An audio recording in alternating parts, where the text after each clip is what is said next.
Salut les amis, j'espère que vous allez très bien et je suis ravi de vous retrouver à nouveau sur Easy Training pour aborder l'architecture de Kubernetes. Oui les amis, aujourd'hui nous allons rentrer un peu plus en détail sur le fonctionnement des composants de Kubernetes.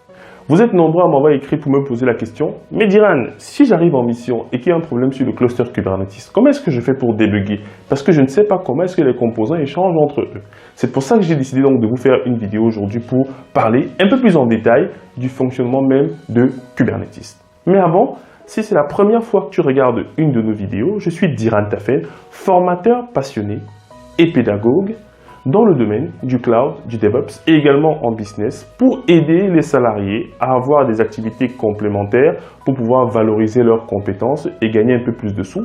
Si ces trois thèmes t'intéressent, n'hésite pas à t'abonner à cette chaîne YouTube et également à activer la cloche de notification pour être informé des vidéos que nous publions 3 fois par semaine sur ces 3 thématiques. Donc, il y a des thématiques en effet purement techniques, mais également des thématiques purement business pour aider les personnes qui veulent se lancer en freelance, créer leur société dans le domaine de l'IT. Ceci étant dit, nous allons maintenant passer à notre thème. Je vous conseille pour pouvoir bien saisir cette vidéo de la regarder en effet jusqu'à la fin. Parce qu'à la fin de la vidéo, je vous explique également comment est-ce que vous pouvez aller plus loin dans la maîtrise de ces composants et pouvoir déployer vos applications. Donc, soyez attentifs. Du coup, aujourd'hui, on va aborder ce que vous devez savoir absolument si vous intégrez un projet où vous utilisez Kubernetes. Sur Kubernetes, on a deux types de nœuds. Le master node, la tête pensante, celui qui réfléchit, celui qui donne les ordres, et également les worker nodes, où on peut en effet avoir plusieurs, mais c'est à ce niveau-là que nos applications vont s'exécuter. On va commencer donc par le master node. Alors, quel est le rôle du master node? Le master node va nous permettre en effet de pouvoir piloter globalement le cluster. Quels sont les composants qui sont à l'intérieur du master node? Nous avons Kube API Server, c'est lui qui sera l'intermédiaire de toutes les communications avec l'infrastructure Kubernetes. Je répète encore, c'est lui qui sera l'intermédiaire de toutes les communications dans le cluster Kubernetes. Donc s'il tombe, on ne peut plus discuter avec le cluster.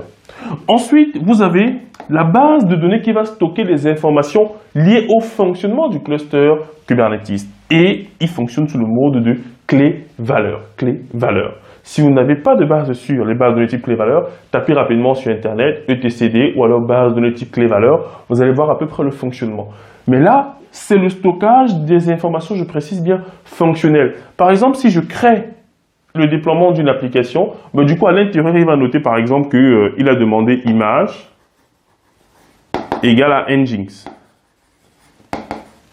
Clé-valeur. Clé-valeur. C'est comme ça qu'il va les stocker à chaque fois. Du coup, si vous perdez cette base-ci, en fait, on ne saura plus exactement ce qu'il y a sur le cluster parce que c'est lui qui permet globalement de cartographier tout ce qui a été demandé et tout ce qui est fait.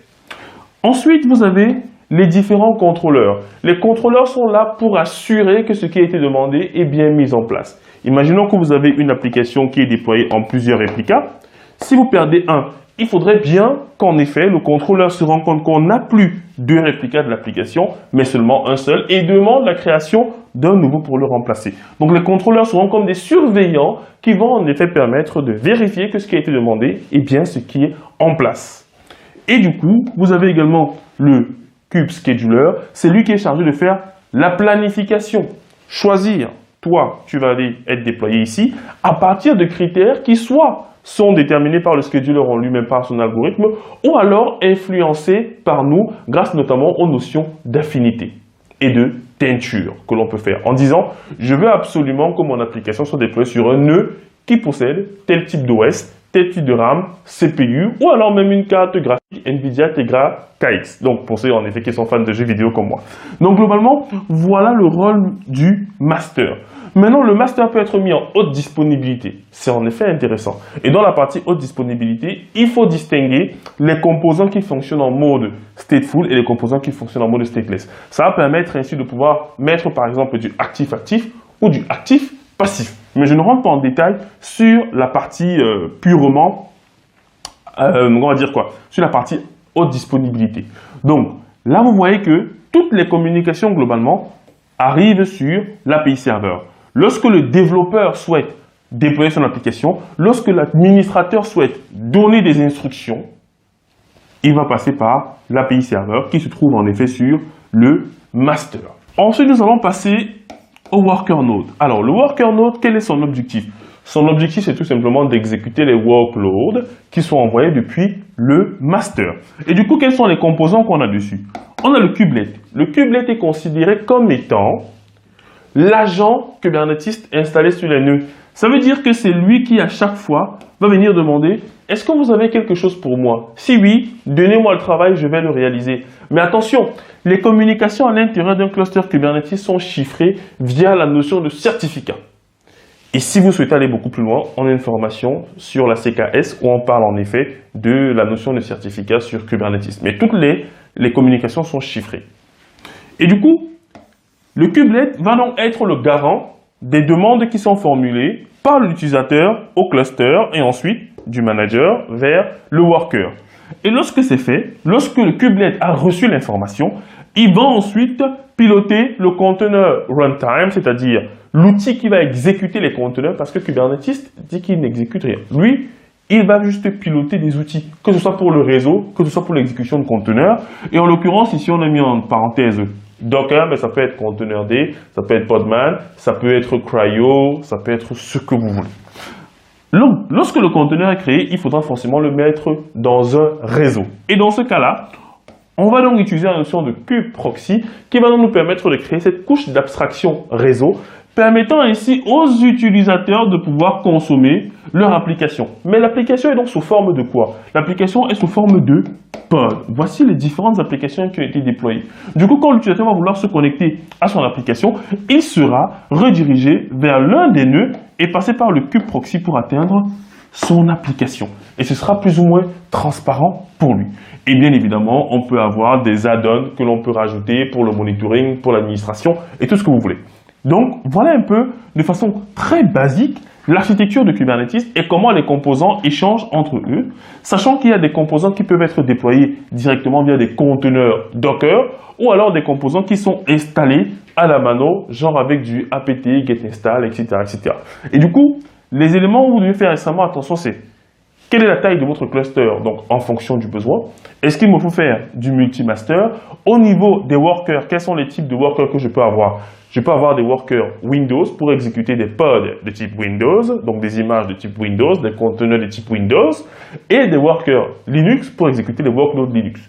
Moi, j'ai rarement vu dans ma carrière des workers qui sont sur Windows, mais je sais en effet que ça existe. Donc, voilà pour les composants que nous pouvions citer, sachant que il y a des composants que l'on peut rajouter en effet à Kubernetes et l'un des composants que je trouve intéressant au niveau du manager, c'est CoreDNS. CoreDNS qui va nous permettre de pouvoir gérer toute la partie résolution de noms dans notre cluster. S'il y a des éléments que vous souhaitez que je rentre en profondeur, n'hésitez pas à les mettre en commentaire pour que je fasse des vidéos dessus. Et si vous avez déjà déployé des applications sur Kubernetes, n'hésitez pas à me préciser quelles sont ces applications-là. Et je pourrais faire des vidéos où j'explique en effet quels sont les objets Kubernetes qui permettront de matérialiser l'application.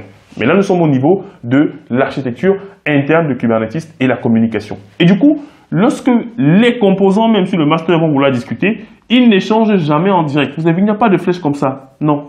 À chaque fois, vous allez voir, à chaque fois, il passe systématiquement par l'API. Vous voyez? Pas systématiquement par lui. Même quand il veut discuter avec lui, même s'il veut discuter avec lui, il passe là. Toujours et toujours, il passe par l'API. Donc l'API, c'est la plateforme en effet tournante de votre cluster Kubernetes. Maintenant, comment est-ce qu'on fait pour pouvoir monter donc en compétence de façon pérenne sur ces notions-là? Je vous dis cela dans la suite.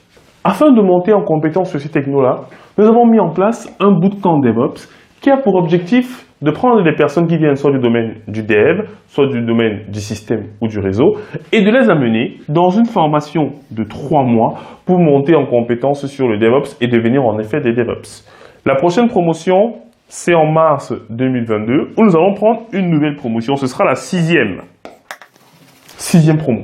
Si vous souhaitez voir les témoignages et les soutenances des anciens étudiants, parcourez juste la chaîne YouTube de Easy Training où vous allez juste dans la playlist témoignages et vous verrez les témoignages des promos précédentes qui ont mis en place des pipelines DevOps CI/CD extrêmement intéressants qui leur ont permis en effet de pouvoir trouver des jobs soit en France, soit en Suisse sur les thématiques liées au cloud, en DevOps, CI/CD, Pipeline, Jenkins.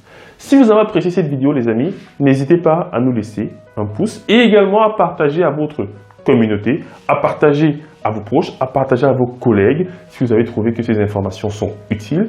Et à très bientôt pour une nouvelle vidéo sur Easy Training. C'était Rantafen, votre formateur. J'ai toujours beaucoup d'émotions à la fin des vidéos.